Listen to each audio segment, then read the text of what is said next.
Hello छात्रों, ये idiom और फ्रेजेस का दूसरा एपिसोड है। और जैसा कि मैंने पहले एपिसोड में आपसे वायदा किया था कि टोटल 300 आइटम्स शेयर करूंगा मैं आपके साथ, और ये जो 300 आइटम एंड फ्रेजेस होगा ये मोस्ट इम्पॉर्टेंट होगा आपके नेक्स्ट कमिंग एग्ज़ाम्स के लिए। तो दूसरे एपिसोड में फिर से हम 10 आइटम एंड फ्रेजेस आपके साथ डिस्कस करूंगा। तो चलिए शुरू करते हैं। ये रहा आपका पहला आइटम। पहला आइटम क्या है? Bad iron. इसके 4 ऑप्शन दिए हुए हैं। फर्स्ट क्या है? No steam. Second not hot. Third bad luck. और चौथा है आपका बैड बिहेवियर। कौन सा सही होगा? इसको समझने के लिए मैं एक स्टोरी बताता हूँ जो स्टोरी 2008 की है। 2008 में लकी आयरन फिश की एक कहानी है। कनाडा में बहुत सारे लोग एनीमिया से सफ़र कर रहे थे। तो इनको ठीक करने के लिए वहाँ एक इजाद किया गया, एक इन्वेंशन किया गया, एक आयरन का मछली बनाया गया, लोहा का मछली। और इसको खाने के बर्तन के साथ रखा जाता था ताकि खाना से जो खाना पकाया जाएगा उसमें उस आयरन फिश से आयरन निकल के चला जाएगा और वो ब्लड में जाएगा, जिससे ये में खून की कमी या आयरन की कमी वो पूरा हो जाएगा। लेकिन बाद में क्या साबित हुआ? बाद में ये एक्सपेरिमेंट फेल साबित हुआ और मछली का आयरन मछली का खाने में डालने का परंपरा था ये गलत साबित हुआ, ये बैड लक हो गया। तो इस तरह से बैड आयरन का मतलब क्या हो जाता है? Bad luck. तो दूसरा आइटम है थ्रू थिक एंड थिन। इसके 4 ऑप्शन दिए हुए हैं। पहला ऑप्शन देखिए क्या है? Only assist during good times. दूसरे में क्या? Hope during trying times. तीसरा ऑप्शन क्या है? C number, in good times and in bad times. और फोर्थ ऑप्शन क्या है आपका? D number, weak and lonely. देखिए, इस आइटम को सॉल्व करना आसान है। वो ऐसे कैसे? देखिए, जो आइटम है वो उसमें 2 वर्ड है, थिक एंड थिन। दोनों का मतलब क्या होता है? मोटा और पतला, जो क्या है? अपोजिट है। अब हम ऑप्शन में सोचेंगे, ऑप्शन में देखेंगे कि किस ऑप्शन में ये अपोजिट मीनिंग वाले फ्रेज है। तो फर्स्ट ऑप्शन में क्या? Only assist during good times. इसमें सिर्फ गुड टाइम के समय हेल्प करने की बात की गई है। तो ये एक तरफा बात है, ये अपोजिट थिंग को पकड़ नहीं रहा है। बी नंबर ऑप्शन में क्या है? Hope during trying times. Trying time का मतलब आजमाने वाले समय में आशा रखना। एक सपोर्टिव लग रहा है, अपोजिट नहीं लग रहा है। सी नंबर ऑप्शन में क्या है? In good times and in bad times. Good और बैड क्या देख रहे हैं? एक अपोजिट नेचर का है। और फोर्थ ऑप्शन जो है आपका D, weak and lonely. Weak मतलब कमज़ोर, लोनली बने अकेला। अकेला और कमज़ोर एक टाइप का ही है, एक ही नेचर का है। तो इसका ऑप्शन सी सही है, in good time and in bad time. तो ये रहा तीसरा आइटम। क्या है? To be in 2 minds. To be in 2 minds. इसके 4 ऑप्शन दिए हुए हैं। पहला ऑप्शन क्या है? To be dominated by someone else. B number option क्या है? To work on someone's advices, someone else's advice. C number option क्या है? To be in a critical state. और डी नंबर ऑप्शन है टू बी अनसर्टेन। अब समझते हैं इसका सही आंसर क्या होगा। 2 माइंड्स का मतलब क्या होता है? 2 दिमाग का अलग अलग, मतलब दिमाग में 2 अलग अलग बातों का चलना। तो जिसका मतलब क्या है कि 2 अलग अलग बातें चल रही है। तो इस तरह की बातें कि ये काम करें कि वो काम करें, व्हाट टू डू और नॉट टू डू, ये वाली कंडीशन बनी हुई। तो इसका क्या मतलब हो सकता है? कि हम किसी और के द्वारा डोमिनेटेड हैं? नहीं। क्या हम किसी और के एडवाइस पे काम कर रहे हैं? नहीं। किसी हम संकटकालीन या क्रिटिकल पोजीशन में हैं? ये भी नहीं होगा। इसका मतलब ये हो सकता है कि हम अनसर्टेन हैं, निश्चित नहीं है कि हम क्या करें, ये करें कि वो करें। तो इसका सही उत्तर जो हो सकता है वो ये है, टू बी अनसर्टेन। चौथा आइडियम है गिफ्ट ऑफ द गैब। और इसके 4 ऑप्शन दिए हुए हैं। Fluency of speech, freedom of speech, first speech and figure of speech. क्या सही होगा समझते हैं। पहले आइडियम को समझते हैं। आइडियम में क्या बोला गया है? गिफ्ट ऑफ द गैब। गैब का मतलब क्या होता है? चैटिंग या चैट करना। अगर किसी आदमी को चैट करने का गिफ्ट मिला, वरदान मिला है, आप उस आदमी के बारे में सपोज करो किस तरह का होगा? वो खूब चैट करता होगा। तो अब कोई बहुत चैट करने वाला आदमी है तो उसको आप क्या बोलोगे? कि वो फ्लुएंसी ऑफ स्पीच है उसके पास, या फ्रीडम ऑफ स्पीच है उसके पास, या फर्स्ट स्पीच का मौका मिल रहा है, या फिगर ऑफ स्पीच तो एक अलग चीज़ होता है, उसमें हम कुछ बोलते हैं तो अगले के मन में उसके बारे में एक तस्वीर बन जाता है। ऐसे बोलो कि उसके मन में एक तस्वीर बन जाए, उसको बोलते हैं फिगर ऑफ स्पीच।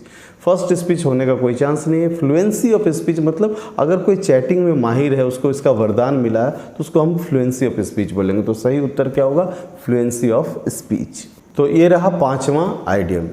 पांचवा आइडियम क्या है? Get into a scrap. Get into a scrap, इसके 4 ऑप्शन दिए हुए हैं। Creating a problem, solving a problem, explaining a problem और इन्वॉल्व्ड इन अ प्रॉब्लम। सही क्या होगा इसको समझते हैं। देखिए, get into a scrap, scrap का मतलब क्या होता है? खरोच, रगड़, फ्रिक्शन, जो सजेस्ट क्या करता है? एक तरह का प्रॉब्लम। लेकिन प्रॉब्लम तो सब में है, अब क्या करें? सारे ऑप्शन में प्रॉब्लम है। अब दूसरे तरह से समझते हैं। अब देखते हैं गेट इनटू जो है, गेट इनटू का मतलब क्या होता है? किसी चीज़ में चला जाना। अब क्रिएटिंग अ प्रॉब्लम का मतलब क्या है? प्रॉब्लम पैदा करना। सॉल्विंग अ प्रॉब्लम का मतलब क्या है? प्रॉब्लम को सॉल्व करना। एक्सप्लेनिंग माने उस प्रॉब्लम को एक्सप्लेन करना, व्याख्या करना। और इन्वॉल्व्ड इन अ प्रॉब्लम, किसी प्रॉब्लम में इन्वॉल्व हो जाना, माने उस प्रॉब्लम में चला जाना। तो देखिए, इन्वॉल्व कहीं ना कहीं गेट इनटू को सजेस्ट करता है। तो सही उत्तर क्या होगा? Involved in a problem. तो ये रहा छठा आइटम। क्या है ये item? To go to the dogs. इसके 4 ऑप्शन दिए हुए हैं। To win a race, to become worse, to stand on guard और टू विन सपोर्ट। क्या हो सकता है समझते हैं। To go to the dogs का मतलब है कुत्तों के पास जाना। इसका क्या मतलब हो सकता है? कुत्तों के पास जाना, रेस जीतना ना, गार्ड के लिए खड़ा होना नहीं, सपोर्ट जीतना। देखो सिंपल से समझो, तुम इंसान हो। अब कुत्तों के पास जाने का क्या मतलब हो सकता है? कुत्तों के जैसा जीना। और कुत्ता बोलकर किसी को गाली भी दिया जाता है, लड़की लोग ज़्यादा देती है, किसी को भी कुत्ता बोल देती है। तो सिंपल सी बात है कि कुत्तों के पास जाने का मतलब क्या है? अच्छा से खराब होना। तो इसके लिए क्या सजेस्ट कर रहा है? To become worse. तो to go to the dogs का सही आंसर क्या होगा? To become worse. ये रहा 7वां आइटम। ये 7वां आइटम क्या है? On the ball. On the ball का 4 मीनिंग दिया हुआ है। पहला क्या है? Doing a job in a slow and incorrect manner. दूसरा ऑप्शन क्या है? Doing a job in a quick and competent manner. तीसरा ऑप्शन है प्लेइंग विथ अ बॉल। और चौथा एक्सरसाइजिंग यूजिंग अ बॉल। अब देखिए, थोड़ा सा समझने की कोशिश कीजिए कि अगर हम आपको बोले कि you are on the ball, तो क्या मतलब होगा? अगर तुम बॉल पे होगे, बॉल मतलब गेंद भैया, गेंद पर होगे, तो तुम कैसे काम करोगे, कैसे बिहेव करोगे? तुम जल्दी जल्दी काम करोगे क्योंकि गेंद तो लुढ़कते रहेगा, तो तुम जल्दी जल्दी काम करोगे या स्लो काम करोगे? जल्दी काम करोगे। तो जिसमें क्विक है वही हो सकता है। और तीसरी बात यहाँ पर क्या है जो बहुत जल्दी समझ सकते हो आप, वो क्या है? बॉल पे अगर कोई दो इंसान है तो एक दूसरे में कंपटीशन होगा, क्योंकि दे वेर मूविंग, वो लोग दोनों मूव करते रहेंगे। तो इसका सही एग्जैक्ट आंसर क्या हो सकता है? Doing a job in a quick and competent. Competent का मतलब प्रतियोगिता वाला भाव है, कॉम्पिटेंट मैनर। तो ये रहा 8वां आइडियम। 8वां आइडियम क्या देख रहे हो? Raining cats and dogs. कुत्ते बिल्ली का बारिश। ये कैसा बारिश होता है भाई? इसके 4 ऑप्शन दिए हैं। पहला क्या है? Raining very heavily. दूसरा क्या है? There are showers. तीसरा क्या? Something that does not upset you. और चौथा है इट इज़ ड्रिजलिंग। पहले ऑप्शन का मीनिंग समझ लेते हैं। रेनिंग वेरी हैवली मैंने बहुत तेज़ बारिश होना। देयर आर शावर्स मैंने बारिश होना। Something that does not upset you मतलब कुछ ऐसा जो आपको अपसेट ना करे, आपको परेशान ना करे। It is drizzling. ड्रिजलिंग का मतलब होता है रिमझिम बारिश। अब क्या सही हो सकता है? देखिए, इसको समझना बहुत आसान है। क्या है कि 17th सेंचुरी यूरोप में जो वहाँ का ड्रेनेज सिस्टम था, नदी नाले का जो सिस्टम था, पानी के बहाव का जो सिस्टम था नाला में, वो बहुत अच्छा नहीं था, ख़राब था। इस वजह से जब वहाँ तेज़ बारिश होती थी तो कुत्ते, बिल्ली और उसके बच्चे जो है बहकर नाले में चले जाते थे और उनकी वहाँ मौत हो जाती थी। तो नालों में बिल्ली कुत्तों का जाना का मतलब क्या होता कि बहुत तेज़ बारिश जब होती थी तभी ऐसा होता था। इसलिए ये आइडियम वहाँ से बन गया कि कुत्ते बिल्ली का बारिश होने का मतलब है तेज बारिश होना। तो रेनिंग कैट्स एंड डॉग्स का मीनिंग क्या होगा? Raining very heavily. ये रहा 9वां आइडियम। 9वां आइडियम क्या है? Once in a blue moon. Once in a blue moon. और इसके ऑप्शन क्या दिए हैं? Very ancient, very colourful, very rare और वेरी हाई। क्या हो सकता है इसका मीनिंग? देखो, इस आइडियम का मीनिंग आप आराम से गेस कर सकते हो। कैसे? वो देखो। Once in a blue moon का क्या मतलब? वंस मतलब एक बार, और ब्लू मून का मतलब क्या होता है? नीला चांद। मैं कहूँगा क्या कभी आपने नीला चांद देखा है? कभी देखा है? नहीं देखा होगा। मैं बताता हूँ, लगभग 32 से ज़्यादा महीनों के बाद कभी कदाल ऐसा होता है, एक सर्टेन वेदर कंडीशन में ऐसा होता है कि चांद हल्का सा नीला दिखता है। बहुत लोग तो कभी देखा ही नहीं होगा। तो जैसे होता है ना ईद का चांद, उस तरह से आप इसको कंपेयर कर सकते हो। तो ये चांद का नीला दिखना बहुत ही रेयर होता है, न के बराबर दिखता है। इसलिए हम once in a blue moon को किससे एसोसिएट कर सकते हैं? Very rare. ये बहुत कम दिखता है। इस एपिसोड का ये लास्ट आइडियम है।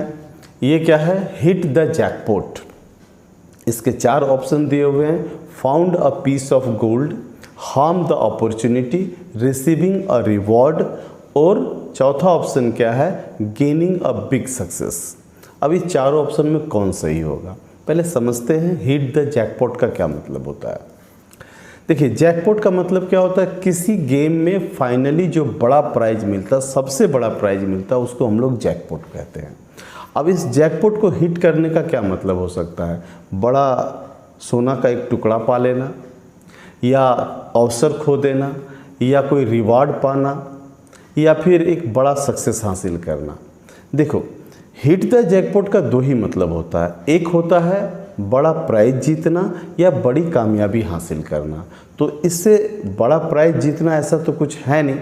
तो ये रिवार्ड एक अलग चीज़ होता है, उसमें सम्मान भी होता है। प्राइज में सिर्फ मनी होता है, इसको समझना होगा। तो इसलिए जो सबसे ज़्यादा सजेस्टिव आंसर मिल रहा है यहाँ पर हिट द जैकपॉट का, वो क्या होगा? Gaining a big success. तो इस वीडियो को देखने के लिए धन्यवाद। और एक बात बताना चाहता हूँ कि इस वीडियो के डिस्क्रिप्शन में एक टेलीग्राम चैनल का लिंक दिया हुआ है। ये हमारे इस चैनल में सप्ताह के 3 दिन क्विज होते हैं, मंडे, वेडनेसडे एंड फ्राइडे। इस क्विज में पार्टिसिपेट करें। इस क्विज में पार्टिसिपेट करने से एसएससी के सारे क्वेश्चंस आपको वहाँ पर डील करने को मिलेंगे, जिससे आपको बहुत सुविधा होने वाला है। और जो भी हम वीडियो बनाते हैं, उस वीडियो के रिलेटेड वहाँ पर आपको PDFs भी मिल जाएंगे।